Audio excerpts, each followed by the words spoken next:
Good morning, everybody, and thanks for coming out. So a few people asked me about this as I was getting the talk prepped. So for those of you that don't understand the reference to all your cores are belong to us, comes from a video game called Zero Wing 1991, where there was a very bad translation. And it turned into this internet meme of all your base are belong to us. Those of you that get it have already laughed. If you don't get it, Google it. Look for a YouTube video on it. Trust me, it's pretty cool. And that's all I have to say about that. So the start of this story begins actually about a year and a half ago at AOL. This is the AOL headquarters in Virginia. My office is right up there, and this was the AOL data center. And it was September of 2011. And I had this big management job, blah, blah, blah. So I'm doing my budgets for 2012. And we're looking at all the machines we're putting into our data center. We've publicly disclosed, or they, not we anymore, that AOL has 55,000 servers in their data centers. So as you might imagine, just with a yearly refresh rate, we're buying a lot of hardware. And all the hardware we're buying is 12-core machines, 16-core machines, because that's kind of your standard when you rack mount machine these days. But there was a very funny thing going on. For all that new equipment we were putting in, my budget was the same. My traffic was the same. You look at AOL numbers, traffic's been flat. Revenue is basically flat. So I was in this sort of bizarre twilight zone where I'm putting in many multiples of capability, just way faster machines, but we're getting nothing out of it. And that's really got me thinking. It's like, well, what's going on? And as you all well know, the hardware advances are phenomenal. And this is one of my favorite slides about just how good the hardware has gotten. In 1997, a 1 teraflop computer was literally an entire data center. It was 72 cabinets full of computers. And today you can buy that on one chip. It's the new Xeon Phi. You can get them on Newegg or CDW. They're about $4 grand US dollars. So to go from basically an entire data center room down to one chip is pretty phenomenal. And even if you don't want to go to one chip, there's 64-core machines that are about 4,000 bucks. You put 4 AMD chips in there, nothing fancy, just a 1U blade commodity, and they're about $5,000. You can put 512 gigs of RAM in these things. The number I quoted you, the 4.7K includes 128 gigs. And so it's just phenomenal how good these machines are. We had a problem, though. And the problem is this guy. Anybody know who that is? What's that? No, Moore's the good guy in this case. he gives to us, but Amdahl takes away. This is Gene Amdahl.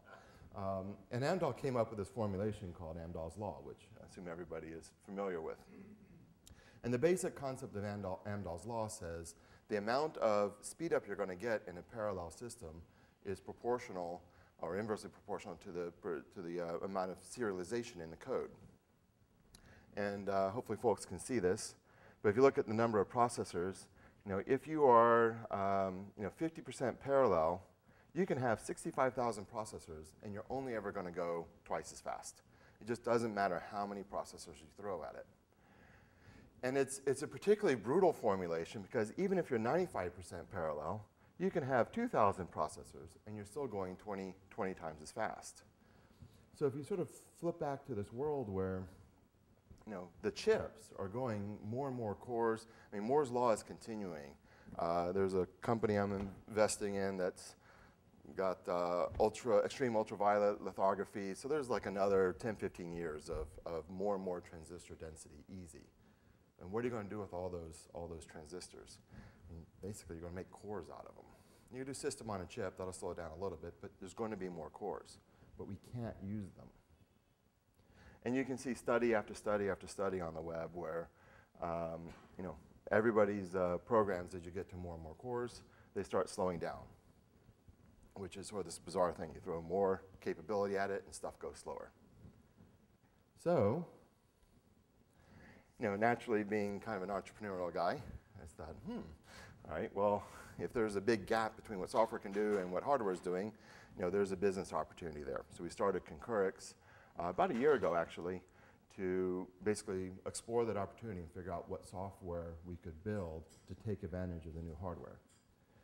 And I'm not sure how folks in the room came across Erlang, but we started very, very methodically in more of a top-down way. We said, here's an opportunity. What technologies out there would fit the bill and help us address it? My apologies for the cheesy photoshopping. I'm not very good at it. But the idea was Erlang to the rescue. I don't need to give the pitch of why Erlang is great to this room. I think hopefully everybody has figured that out. But there's a lot of tremendously good properties about Erlang that lend itself well to the many-core era. But there's a problem. Even on simple benchmarks, stock Erlang, the stuff we did last summer, so this is R15B01, stock Erlang doesn't scale very well. In this particular example, this is a Mandelbrot set. So if you want to think about the most trivial thing to parallelize, there's nothing goofy about it. Even a Mandelbrot set, when you split up the computation, it starts slowing down after about 24 cores. And you start scratching your head saying, what the heck? Why would Mandelbrot go slow? I mean, it's 100% parallel. And so we did a bunch of work on this. Throughout the summer, last summer, we got it to scale. And these were all fixes to the virtual machine, which I'll cover in a second. So it really sort of reinforced our faith in the bet on Erlang. We said, hey, all we got to do is fix up a few bugs here and there, add a little bit new technology, and we're going to get this thing to scale. And so we started trying a lot of different stuff. My favorite example, which is actually up here in this number, we were doing some bidding for a customer. And this particular customer, they're confidential, so I can't say exactly what they're doing, but generalizing a little bit, they were trying to take photo streams from Facebook and Twitter and whatever, and they wanted to analyze the images in real time, put them into a geotag database, and do some other stuff, and blah, blah, blah. So we built this out in Erlang using our system, where we would take an image coming off of Facebook or what have you, decode it, all in Erlang, just user mode code, no video processor, and we put it onto those 64-core machines that I showed you. And with 17 of these machines, we were able to do 300 million photos a day, which is Facebook volume. So you just pause and think about it, and think about the power of multi-core and the power of Erlang. Here we wrote just regular Erlang code to do image processing, which normally you do a GPU for, and we could do Facebook volume on roughly 100 grand of hardware. So we got super, super excited by that. And me being the guy I am, I'm like, okay, well, this is awesome. Let's go productize it. Oh, wait, sorry. Let me first explain what we did for the curious. So to get all those numbers, nothing super, super exotic. The garbage collector in the standard Erlang actually has some locks in there, and we got rid of them. And that actually gives a pretty good speed up. And just for clarity, all of these numbers are the best cases that we got. I don't think I need to explain to this room. Performance is extremely subjective. The numbers are good for the exact run at the exact time that we did it, and there's no promises made beyond that because there's a gazillion variables that go into performance. That said, I do like to share numbers because it can kind of give you, a sense for what's possible, if all the stars align. So in the Mandelbrot case, for example, the thing that really crushed you was garbage collector, because all your floating point operations, every add and subtract and all that triggers a garbage collection triggers locks, and so even on something you think is trivially parallelizable, like a Mandelbrot set, bam, you get hosed with a garbage collector because the garbage collector is sitting there taking locks. Oops. So we go fix that stuff, we get it faster. The memory allocator, if folks know, when you create a process, you create 233 words by default. If you're doing this Facebook-style image processing example, first thing you do is take a 1 megabyte image. So 233 words is not really the optimal starting point. So we built all this stuff where we could automatically detect and tune using spawn ops, how much memory to allocate. That was a huge win, particularly in that Facebook scenario. Do folks know what memoization is? So one of the things that for those of you that don't know, it's basically caching. Think memcached or Akamai on the inside of your program. If you have a function with no side effects, and it's called a bunch and it's an expensive function, then you can cache the results. You don't actually have to save it. And we found that for some customer scenarios that worked extremely well. But memoization got us up to 40 times in one scenario. But it's one of those things where, if you have any side effects at all in your code, it breaks down. And one of the things that we found later on is we got to more sort of complex customer examples. How many folks use Logger? Or ErrorLogger, or anybody that was using Logger or ErrorLogger or any of those things? I mean, Logger is side effects.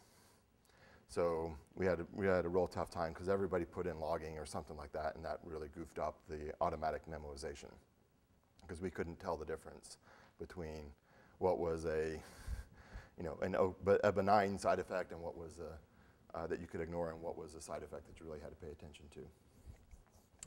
One of the neater things we did, which ended up not being that impactful, is we changed the scheduler to be aware of messages. Right now, the scheduler in Erlang is very naive. It just sort of goes around and grabs work, and it's sort of a greedy algorithm. But it doesn't pay attention to who actually needs to get work done. So we changed the scheduler to actually pay attention to the message flow and prioritize jobs that needed to be done. And then the last thing we did, which worked really well in the big hardware, was the NUMA aware memory allocator. And in the interpreted mode, it totally crushes because in the internal of Beam, in interpreted mode, you basically have these giant register arrays that basically hold all the state for your interpreter. But all those register arrays are allocated in domain 0. So if you throw more and more cores at it, every core has to go over the hypertransport bus to the basically CPU 0 to go grab that memory, and you just get crushed because every core is bottlenecked on the first one. So flipping to NUMA aware for the interpreter was a huge speed up as well. So needless to say, we were very excited by all these numbers. And so then we figured, okay, well, let's go try something really hard and go sell this and make lots of money and buy boats and retire and all that kind of good stuff. So we figured we'd use Chicago Boss. And I saw Evan earlier. There we are. Huge shout out to Evan. If you haven't used Chicago Boss and you're a Rails guy, you will love it. My previous company was Rails. Evan has done a brilliant job, and there's a huge community around it, and they're going at light speed. So much so that you probably want to fork it and then keep up to date every now and then, because every day there's more features coming in. What's that? Features. Anyway, but it's a brilliant system, and we actually our website is all written in Chicago Boss. It is so close to Ruby Rails that we actually converted one day our site to Ruby Rails just to do some apples to apples comparisons. It took 2 hours to port from Chicago Boss to Ruby Rails. So absolute piece of cake. And the only thing that took time was Evan, bless his heart, chose Django templates versus Ruby templates. So you had to go do all the crazy syntax change between Django templates and Ruby templates. But otherwise, if you like Ruby, you'll love this stuff. So we ran our website on this, which by this point had become a fairly sophisticated website with logins and sessions and cookie management and all kinds of crazy stuff. And it might be hard to see in the back. So it's not quite fair, because actually there is a 25% win. So our stuff did work, but it wasn't giving us the 50% wins or the 40x wins, all the stuff that we were very excited by. And so this hit in December when we started doing these numbers. And for any Lord of the Rings fans, this is Barad-dûr and Mount Doom. And that's kind of how we felt in December. It was like, oh my gosh, what are we doing? We had all this cool stuff, but it just doesn't work in real life. Oh man, what the hell? And of course, we'd raised money for the company. We had all these promises and excitement, and like, whoops. But we didn't give up. We kept working on it, tried to figure out what was going wrong, and here's where we are now. We got a 45 times speed up improvement on meaningful complex apps. And basically, we got it scaling up to about 8 cores. 8 cores work scaling really, really well, and up to 24 cores scaling decently.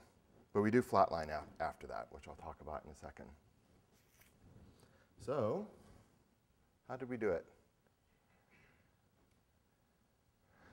The trick to this, and what it comes down to in all cases, shouldn't say all cases, but when you think about mini-core and multi-core, it all comes down to the locks. That, by far and away, is the dominant factor. And it turns out Erlang has a hidden lock in our favorite feature, the Gen server.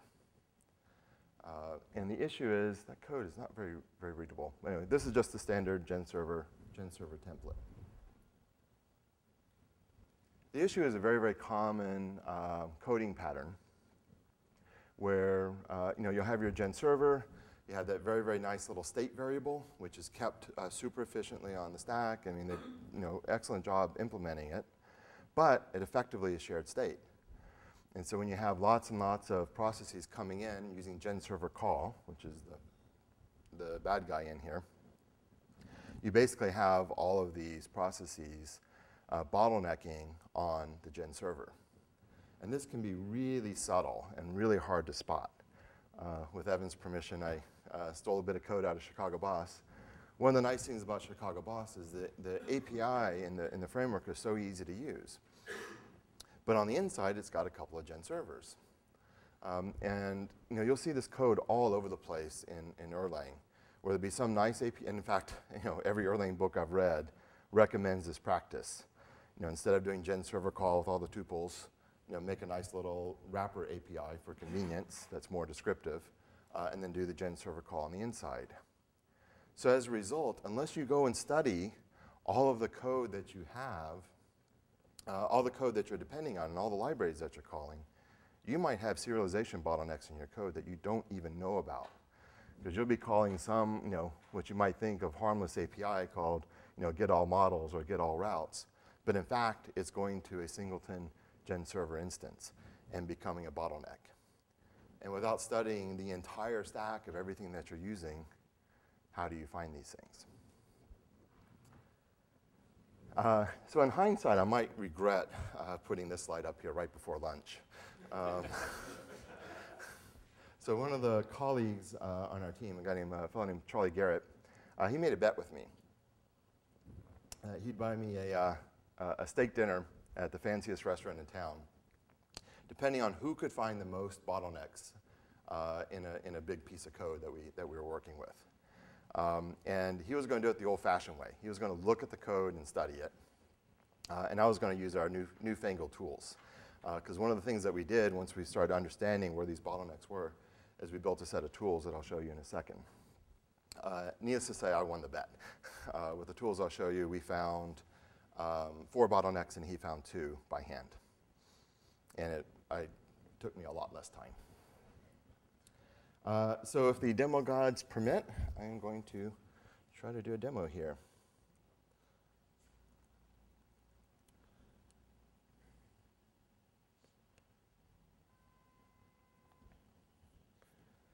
Okay, so this is our website. Everything's available, and it's free to use, so folks should feel free to check it out. And it does look much better on a big monitor. So one of the things that we've done is we've built a tool to visualize and understand what's going on in all the different in your system.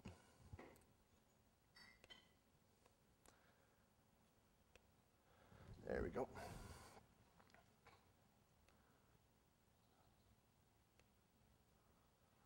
Okay, so one of the things that you can see here is these are all the processes in the Chicago Boss app. And you can see all the message flow. The size of the node is proportional to the number of, oh, and I set a load test going. So one of the things that you'll see very, very quickly here, I didn't do my talk fast enough. So I put some load on this Chicago Boss app. And what you're seeing here is everything is bottlenecking around that one process. And so very, very quickly, you take your program, put it on our system, throw some load at it, and boom, you can spot the bottlenecks immediately. And there's a bottleneck there. There's a bottleneck there. One, actually, that one's OK. And then there's two more bottlenecks right here and right here. And they just show up immediately in the visualization. Anybody guess what that bottleneck is? What's that? It is a gen server, and in this case, it's the iNet's HTTP gen server. Because all the initial HTTP handling comes through the iNet server. And what you're seeing here is that iNet server, and now it's done with the load test because we just finished it. What you're seeing, though, is it's spitting off a bunch of work. That work is returning its state, but it's becoming the choke point. This particular example is running on an 8-core machine. So we got pretty excited by this because now you didn't have to go study all the code to understand where did you have these singleton instances. You can simply just start your code running and look at it. The way we wrote this, it's a tracer that plugs in. It hooks into Traceport, or actually the Erlang trace, not Traceport. So we get a bunch of data coming out. We send it over WebSocket, so it visualizes real time using D3 on your browser. We went ahead and built a lot of other views. So this one is showing messages between processes by volume. So you can see that there's a lot of underlying volume in the iNet stack and HTTP stack, as you might imagine. Then another one that we wrote. This looks pretty lame in this example, but it's actually intentional. I left a bug in that we have since fixed. So this shows is a tree map of memory usage by process. So one of the things that can get you in Erlang is sort of the hidden memory leak. So here we have one process that is eating up. It's been running now for about a week. So it's eating up what is that? About a gigabyte of memory. Oops. And everything else is microscopic. You can't see it by comparison. And this bug was a very, very simple bug. It was a bug in our code where Evan, again, to his credit, in the Chicago Boss framework, they've got a really nice session management system. So you can handle all your cookies and know what users are logged in, all that kind of stuff. And it's all turned on by default, super easy to use, very, very elegant. But I left it on for my API calls. So the particular customer code we're using here has got a bunch of JSON calls in it. So all of the JSON calls, which are going a mile a minute, are building up state as if everyone is a new user. So the Chicago Boss framework very correctly is thinking, oh my gosh, you got like 1 million users. Yeah, you kick ass. Let me go store all the session state for them. And it's dutifully doing exactly what we asked it to do, which was store all the session state. So of course the fix was 4 lines of code, just say session enabled false, and then away you go, and it fixes it. And then my favorite graph, which is not very, very actionable by anybody here, and now the system is more quiescent, so it's not as interesting as it was before. Here we're looking at the amount of work happening per CPU. And one of the tricks you want to do is do plus SBT and NTS if you're doing anything on mini-core. Lock your schedulers to the core so that they take most advantage of the CPU there. But one of the things that we found that we've not yet addressed is that the schedulers go crazy. You can see these are all the different processes in the system, and they're just moving from core to core to core like crazy. And we found this in app after app after app. Yeah.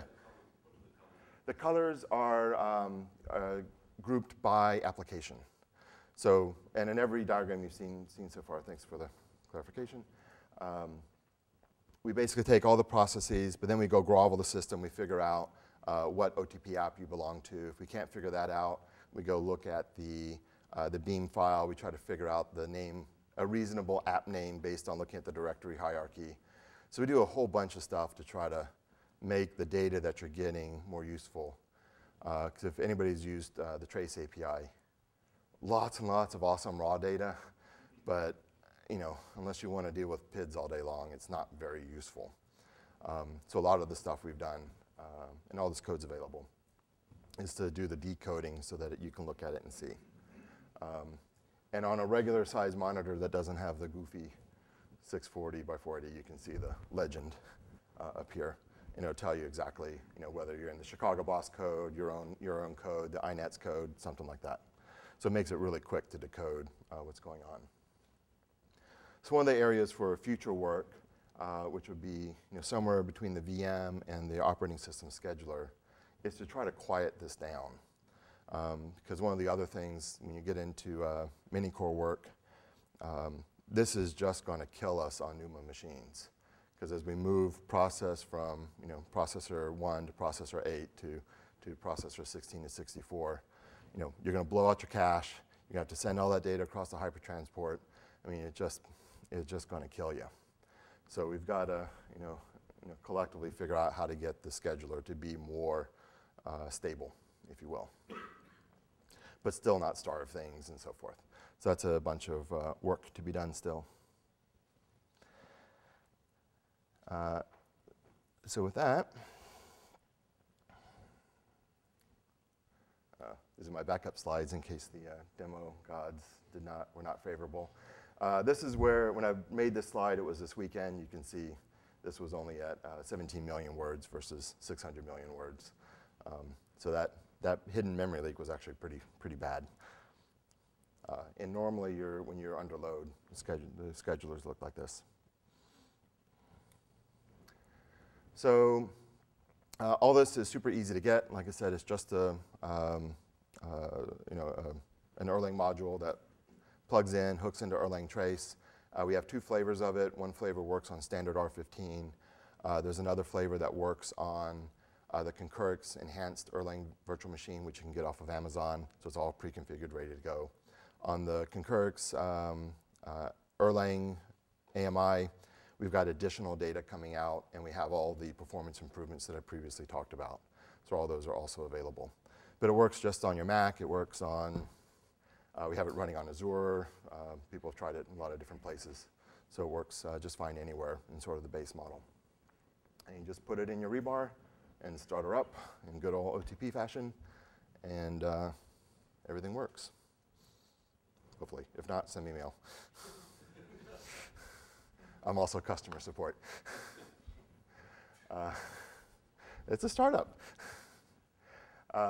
And I think the punchline is we couldn't be more enthused about Erlang. I mean, the power is absolutely there. And we've seen just incredible numbers. To give you a sense of where this compares against a Ruby Rails version, our production, Concurrix.com, is serving about 1,200 users a second on a single Amazon instance. Our Ruby Rails version does 26. So it is night and day different, being in the Erlang world. And oh, by the way, thanks to Evan, I get to go do everything in Ruby Rails style. I didn't give up my model view controller methodology. I didn't give up any of the stuff that I'd grown to love in the Rails world. But we're getting just tremendously better performance. And maybe one day we'll have, actually, if everybody goes and logs on, maybe we'll push our server to the limit. We'll have to get a second server. But for right now, with 1,200 a second, we can handle a lot of load on one server. And this is doing the full enchilada of session management states, JSON calls, all the crazy AJAX stuff, the WebSockets. I mean, everything you saw there, we can handle on the load, no problem. So that's where we're very excited, and we're looking forward. We're not happy with peaking out at 8 cores, because already for $5 grand, you can buy a 64-core machine. So if you just project where this goes, there is a lot of headroom. So last but not least, before we open up for some questions, There is an awful lot of science behind what we've done. I had the good fortune of showing what we like to call the bait, all the pretty visuals.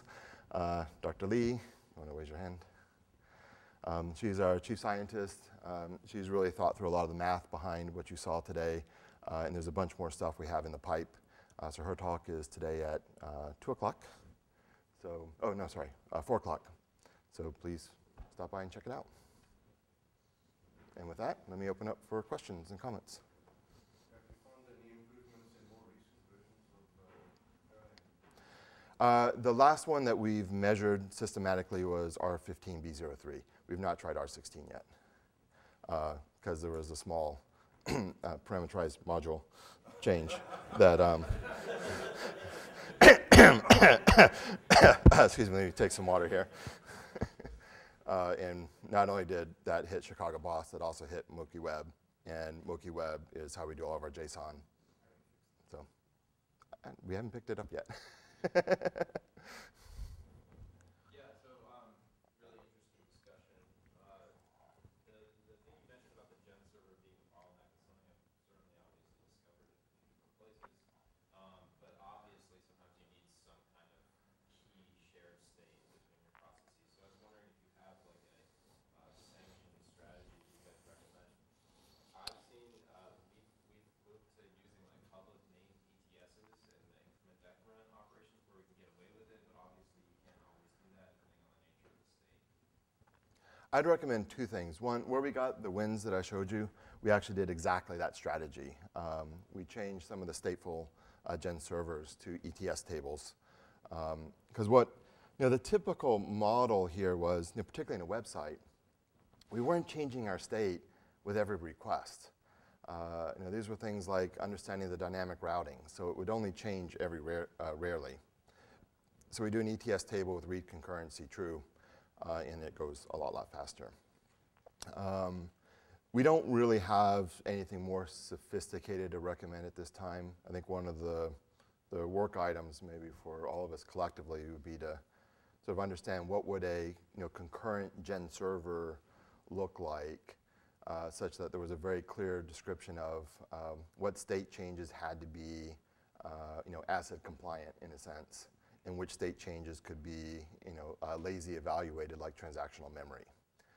So I think if we somehow figured out a sort of pseudo-transactional memory flavor of a gen server, we could probably do a lot of work here, because not everything has to be exactly in sync all the time for a lot of the common shared state cases.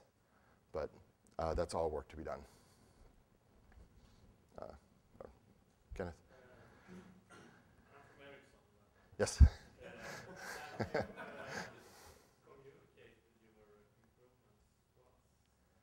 We have not yet sent them in a formal patch request. they are of general nature, so to say, not specific to your application, but they are general improvements of the VM. Yeah. So of the stuff we've done, it's probably 3/4 general. The NUMA stuff is extremely tied to the operating system, because to make NUMA work, we actually modified the Erlang VM, and we modified the memory manager in FreeBSD so that we could have exact control of which physical memory chip the virtual page got mapped to. Then we locked it down, and then we told the Erlang VM exactly where to go. So that piece you can have if you want, but it's not very general. It's cool code, but so we are basically in the process of cleaning that up, and we will be submitting the going through the change process shortly here. And I recognize some of the improvements you mentioned. I think we have worked in the same area for the R16B. Great. Removing some of the blocks. Great. It makes a huge difference. So we will get those changes to you sooner than later to maybe avoid some duplicate work. Okay, that's what SMB support is about.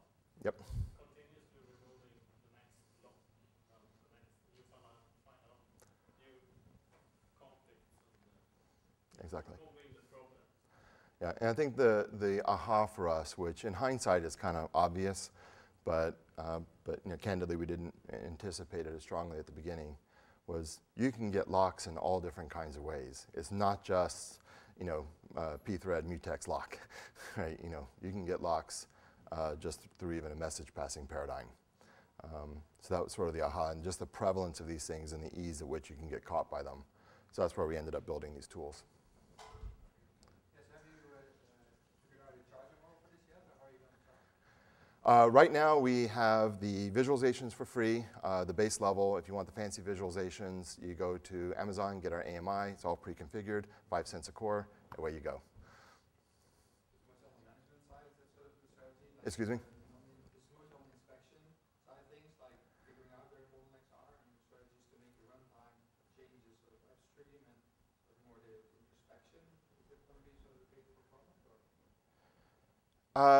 I think thematically, we don't have everything figured out in our pay-for product over time, but I think thematically what we will continue to do is have a set of functionality that's free for everybody.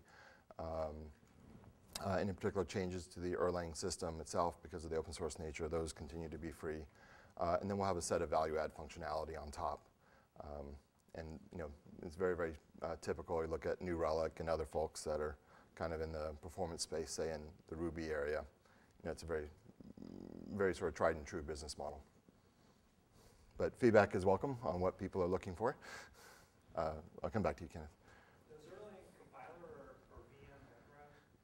No, it doesn't. How much of your total image processing cost of the 11 machine thing was math on images? It was 17 machines, and it was, 99 whatever % was the math. Most of it was math. Yeah. So if you did an external multi-core vectorized kernel, could you get that down to one machine, or what do you think?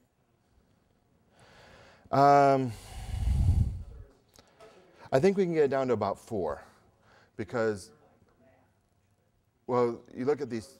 Oh, sorry. We wouldn't use Erlang for math much, but you chose to, so I was just curious why you chose to do that. To test your system, I understand. In a real system, you're probably trying to do at least vectorize an image processing. If we were to spend more effort on that particular example, we'd probably go to try to vectorize it.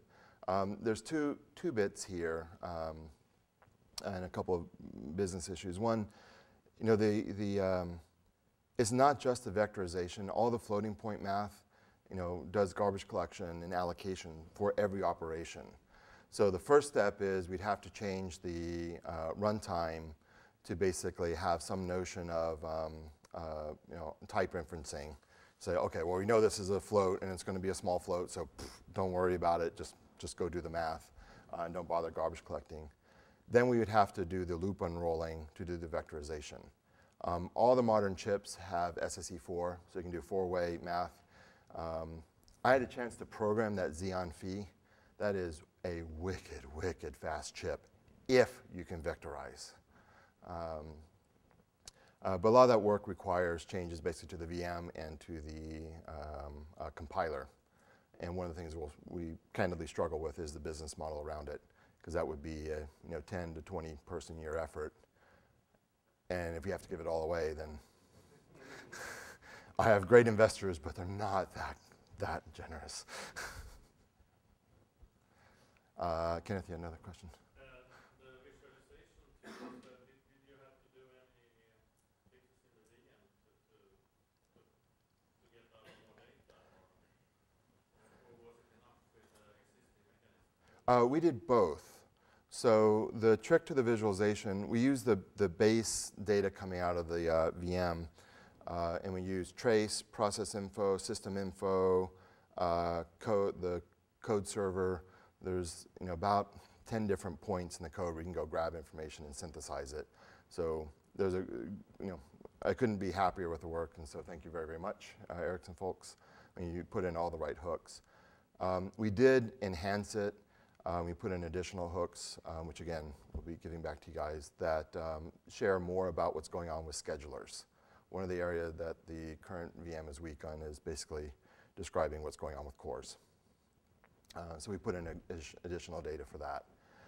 And then the visualizations, this is an Erlang conference, not a JavaScript conference, but there are 50 million JavaScript evil tricks about hooking into the animation frame buffer and all that to get it to visualize right.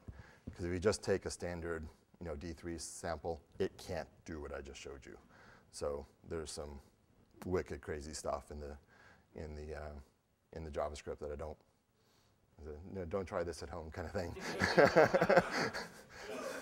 Which means it doesn't work on IE, just for the record.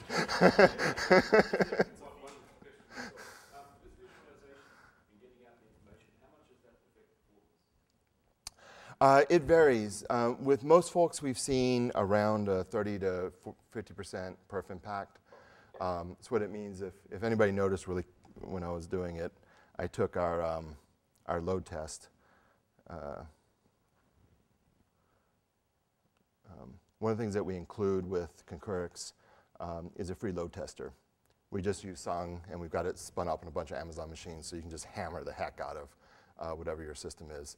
Because it turns out if you use BlazeMeter or Load.io or any of these guys, they can't generate enough load to hit an Erlang server. So you've got to go do your own. Well, I take that back. If you pay BlazeMeter a lot of money, they will generate enough load. But your standard thing won't generate enough load. So we find that basically 30 to 50% hit. So all that we do to really kind of understand where the bottlenecks are is we take the load scenario that we're using to test our, what's our high water mark, and we take it down about half. And then that tends to work pretty well. But we did find one customer on Wednesday that saw a 5x slowdown, and we're digging into that, but we think it's, what they do a lot of message passing. So. Even though you're getting a better performance, you're still getting display of actually what's going on in the system. Absolutely. Yeah, everything, all the data is still there. It stays live. And just to give you a sense for how bold or crazy, or choose your favorite word, we are about this, our home page, which gets thousands and thousands of hits, this is live visualization coming off of a WebSocket. And we've let this thing just run 24/7 for, basically 2 months now. Every now and then we'll update it, but it just runs 24/7 with thousands of people hitting it. We can create multiple sockets to it, all feeding live data. I mean, so it just holds up really, really well. Yeah, because what's happening here, when you click into this, these are the handlers for all the, because we've had a lot of people hit it. So, but it's the kind of thing, thank you so much. That was a nice tee up.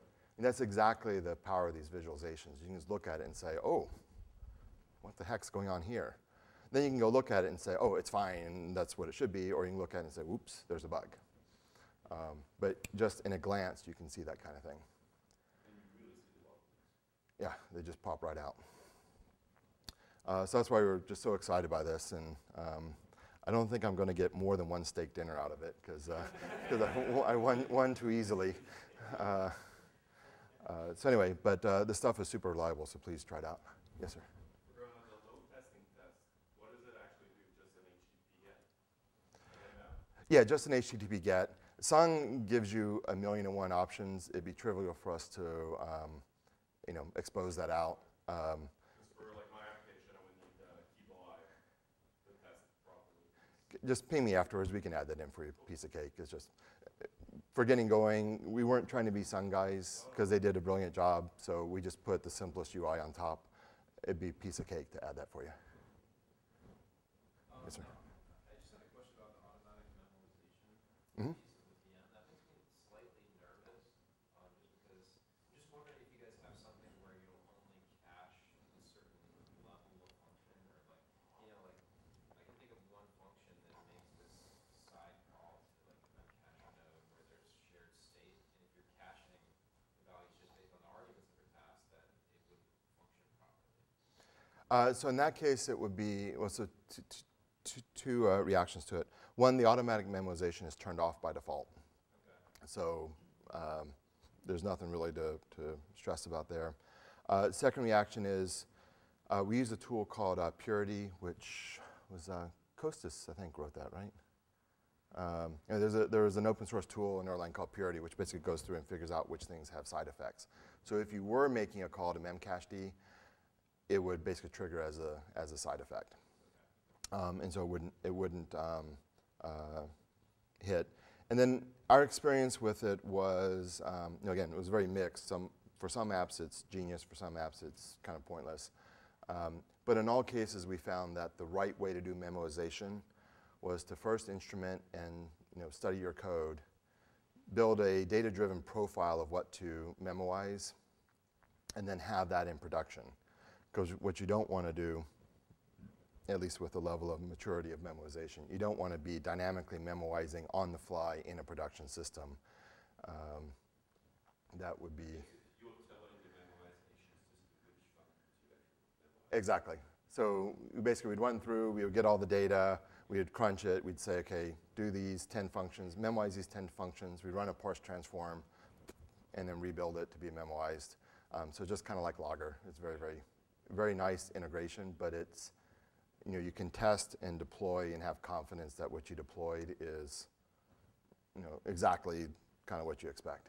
So, sorry, breaking it, but so you know which functions are memoizable. Can you do some form of test to see which ones are worth memoizing?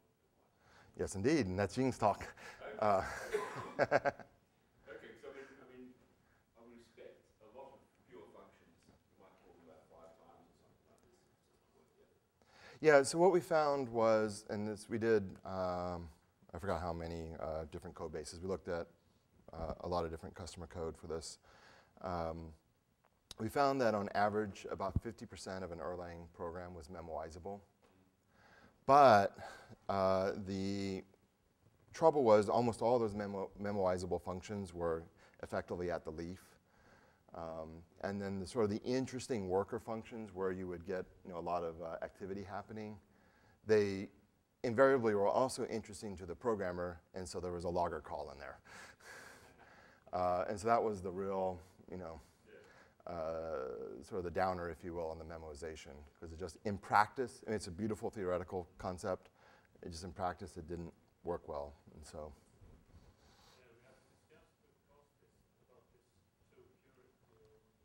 Mm-hmm. For example, it could be used, so it could declare a function as pure, and the tool can check it, or Yep. fit into the compiler. And that would also be a criteria for having the function as a user-defined block. Yep. No, I think that would be what we'd end up having to do. But it's the kind of thing where the programmers will need to be greatly involved, because let me pick on Logger again. Logger is a very, very nice piece of work. There's a New Relic adapter for it. So if you're counting on New Relic giving you some runtime metrics of uptime based on the data coming out of Logger, and all of a sudden it got memoized away, New Relic's going to give you all the pager alerts, and you're going to go, oh my God, and it's actually the right thing. So you got to be, the programmer has to be involved. So that declarative way of doing it, I think, is right. One final question. Sorry. Excuse me? So NUMA, I don't have a slide on it, but let me just describe it this way. So NUMA is non-uniform memory access. And on any, I shouldn't say any, I don't know 100% for sure, on most multi-core and many-core systems, what ends up happening is, imagine that these 3 signs are your big chips. It's like in that blade I was showing you, we have 4 AMD 6272 chips. Each one of those chips is directly connected to a memory bank with L1, L2, L3 cache, and so forth. And then in between the chips would be a bus, think like a network. In an AMD's case, they call it the hypertransport. And so what the system itself will do is, if you access memory that is physically, if this core accesses memory on this memory bank, it first will go over to the, depending on the topology, go over to a middle exchange point, go to the memory manager there, get routed over here, fetch the memory, come back, and then finally get delivered. And when you look at the math on it, again, with all things performance, it varies. But typically speaking, on the chips we're looking at, you'd see a 10-cycle lag to hit main memory on the same domain, and a 100-cycle lag to hit memory across domain. So it's a factor of 10 performance penalty. And that's why that scheduler jumping around problem is, as these machines get better, it's going to crush us because we're going to hit a factor of 10 performance hit on it. I'm happy to explain offline a little bit more if you need. I think I'm at time, so. Yeah.